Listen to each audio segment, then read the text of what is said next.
Thank you for coming down. We want to give you a 30-day update on Operation Ceasefire that has been addressing the spike of violence that we saw in April of this year. And since that time, we have completed phase one, which, as I mentioned, would be the walk and knocks, where we would actually go into the neighborhood, knock on every door in the targeted area. I think 18,000 doors. However, turned out several of them were abandoned or vacant, I should say. But there were 13,932 doors that we knocked on. We spoke with 6,916 citizens at those locations. The knock and talks were really designed to engage the public, ask folks to start working with us. We had pamphlets on crime prevention that we passed out to them, explaining to them how they could help us drive the violent crime out of their community, and how they could call in and those sorts of things, what to look for. So it was really a tremendous crime prevention outreach. A little humanitarian story here. At one of the homes that our officers went to, there was a 92-year-old female living there. When the officer went in, he noticed that the floor in the living room was actually about to fall through. It was a dangerous condition, and they're now in the process of having the lieutenant and some others got together, and they're now installing a floor in that lady's house. So that's community problem solving at its best, and she is very appreciative. So that was really phase one, this crime prevention, engaging the public aspect, and then also we actually began a major case investigation in that area as well, and I'm not going to talk more about that, but when it's completed, we will come forward with that publicly. Phase two is begun, and what we will continue to do is targeted community walks in areas where specific crimes may occur still within the targeted area. And then also we are going to continue or begin hotspot saturation patrols. Those areas that show up as hotspots within the targeted area, we will throw additional officers inside that area. We'll go specifically to those hotspot areas, and then also follow up on leads that we received during our phase one knock and talks. Phase three will later be the CPR teams, the community problem response teams will begin their initiatives and on the information that we gleaned during the knock and talks, and also begin to target prolific offenders within the targeted areas. That also includes the continued research and installation of the cameras. I'm talking about the covert cameras, not the or overt cameras, not the covert cameras. The overt cameras, Chief Pat Ivey is working on that. We've done some review of what's available, that sort of thing. Now we're actually talking to some vendors now to see what they have available specifically, and if there's other technologies that we need to know about, and vendors are being contacted now. As a result also, we have now made 41 felony arrests in the targeted area under Operation Ceasefire, 67 misdemeanor arrests. We've also written 484 uniform traffic citations. But in addition to that, we wrote 200 warning citations in that area. So a full third of the citations that have been written have been warnings. The officers have seized 17 guns out of that area. In the last 30 days, 382 grams of cocaine, 167 grams of marijuana, and about $9,900 in cash. And that has resulted in the numbers that we see dropping in the area from April through May, we've seen a reduction in homicides. It went from 2 to 1. We saw a reduction in aggravated battery where persons were actually shot, has been reduced from 6 to 3. And then aggravated assaults with firearms discharged has been reduced from 26 to 10. So homicides are down 50%, ag-bats are down 50%, and ag assaults with a firearm discharge are down 61%. However, we have a lot of crime still going on out there that we're addressing in that targeted area. In addition to that, we are also taking some of our, normally because school is out, as we move into summer, we have overtime hours that we normally spread throughout the city. We're using that funding to bring officers in on overtime as well to work that area.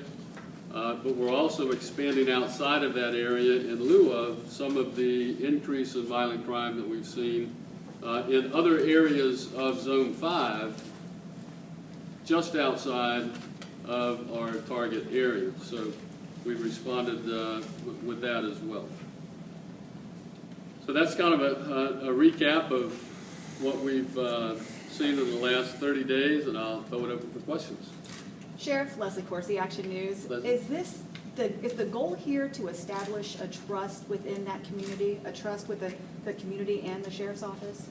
Oh, absolutely. It's always, look, all of these walk and knocks that I've done since I was elected in 2003, that's what they're about. The lieutenants do walk and knocks.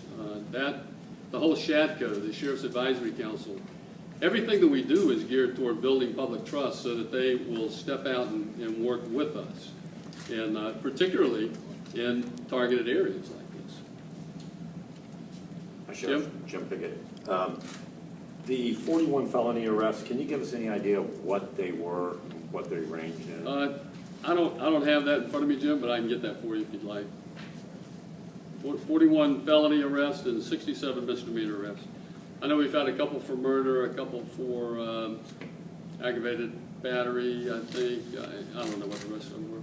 And then, do you have any thoughts over what we've seen in the last couple of days of all of the, near Moncrief, which is in your targeted area?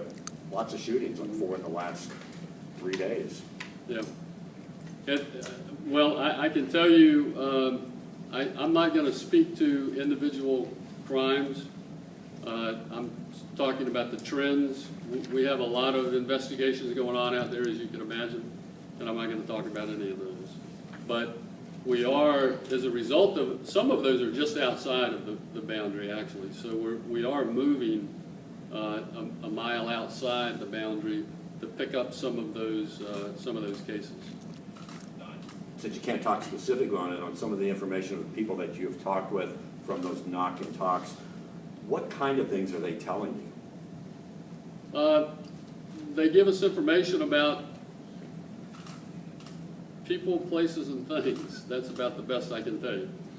And it's appreciated, and it's very helpful. And that's why we're now following up on some of those tips. And did any of those lead to arrests?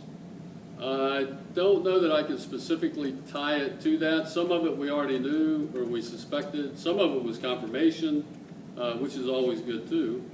And I can't go any, I can't get any more detail than that.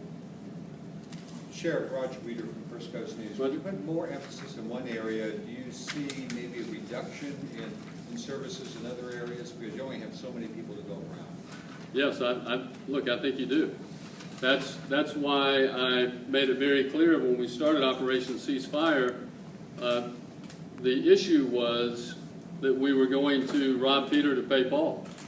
We were moving officers from one area of town to another area of town, and that was going to impact our ability to respond in other areas. Absolutely.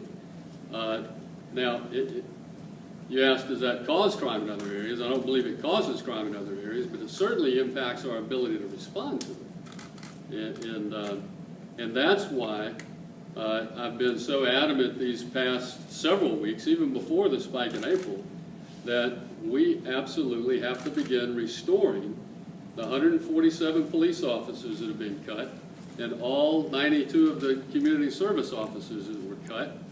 And that's why I'm asking for the restoration of 40 police officers and 40 community service officers. And in addition to that, we've been made aware of a grant that's available, the Cops More grant.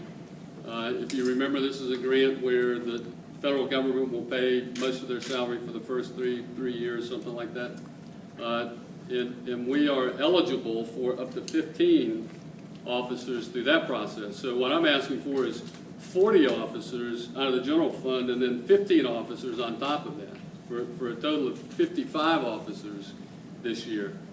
I think it's critical that we get back to the resources that we had in 2011 when we had the lowest murder numbers we'd seen in 40 years. We had the lowest crime numbers we'd seen in 40 years. I think it's critical that we get back to that. That was 1,750 police and 92 community service officers. Now we're down to 1,603 police and 0 community service officers. And what I want people to understand about them is they truly were a force multiplier. They freed up the officers with the guns and the badges to stay in the community fighting violent crime instead of handling a lot of administrative things that I have to have them do now because I have no one else to do them. Just to follow up, Sheriff, the timeline, how long will Operation Ceasefire continue? To the end of the year, a couple more months? Do you have any? I suspect it's going to continue at least through the rest of the summer and into the fall. I would tell you at least until we see the crime go down. And it's gone down, but not nearly enough. And we've seen what I think you could consider some displacement even. Sheriff, can you talk to me a little bit about phase 2? Are you guys just moving to a different area maybe?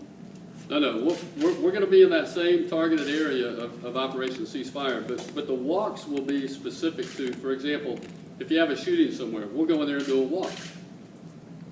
Not just a normal canvas, but a whole neighborhood approach, trying to get folks to break loose with information on crimes right after they occur, as opposed to something that might be months and months ago, that you get during a normal knock and talk.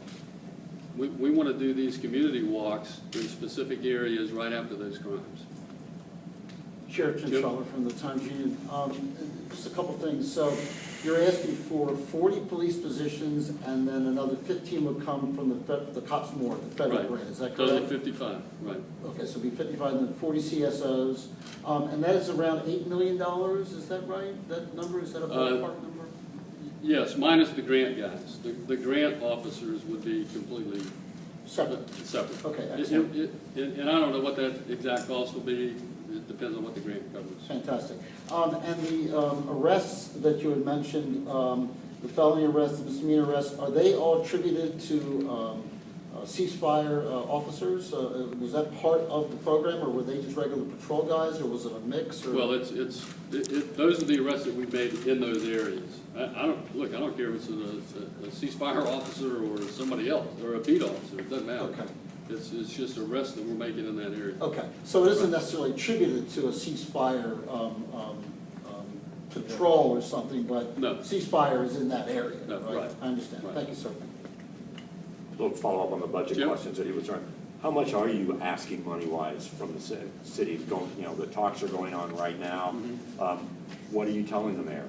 The only increase that we've asked for in this year's budget is the 40 and 40 to be restored. We want those officers restored. We want that budget restored. And then the other is on our cars. We are desperately, our fleet is in a desperate place. It doesn't do any good to have officers if you can't put them in cars. And so normally we like to run a 4 or 5 year old fleet, and we're much older than that now, by a couple of years in some cases. Do you know what you're asking, how much for fleet? For the cars, you remember? For everything, Sheriff, this is the ballpark about $14 million. About $14 million total, everything. Is that $8 million for the positions and $6 million for the vehicles? No, that's in addition to. So it'd be 20 million for cars and the staff. Got it. Any questions? Yes, sir. My name's Eric Muller, lifelong citizen of Jacksonville. Yes, Go sir. back to Rex Sweat days. Two-part question. The nature of the warnings, there were several hundred warnings issued, if you could categorize those warnings. And secondly, what has been the department's consideration of shot spotter technology? Okay. To answer your first question, the warnings were for moving violations. They're traffic citations. And I'm glad you mentioned that. I should have also mentioned we wrote 13 notice to appears also during that time. So those are something that we give to offenders who commit first-time crime. Well, not necessarily, but they're minor crimes where we don't make a physical arrest. We give them a notice to appear. Vehicular related or pedestrian? No, not those 13. Now, the 200 warning citations were, it runs the gamut. I don't have the breakdown for what they were, but it would run the gamut. I would suspect most of them were moving violations, because there were an additional 484 uniform traffic citations issued. And then on the shot spotter, that is one technology that is being looked at by Chief Ivey. I am waiting to see what the capabilities are, what the cost would be, and of course that's the covert system, and we also have overt cameras that we utilize that we just don't talk about. So Sheriff, this reduction, just kind of looking through all of this, do you think it is because of everything that you've done, or is it just too early to say? Well, this is a changing crime that we see all the time. Wherever I put resources, I see crime go down. Period. It's not rocket science. More policing takes more police. When you go into a hotspot area and you move resources in there, crime will go down. And that's why the restoration of these positions is so critically important, I believe. Any questions? Anybody else? Thank you, sir. Thank you. Yeah, you said.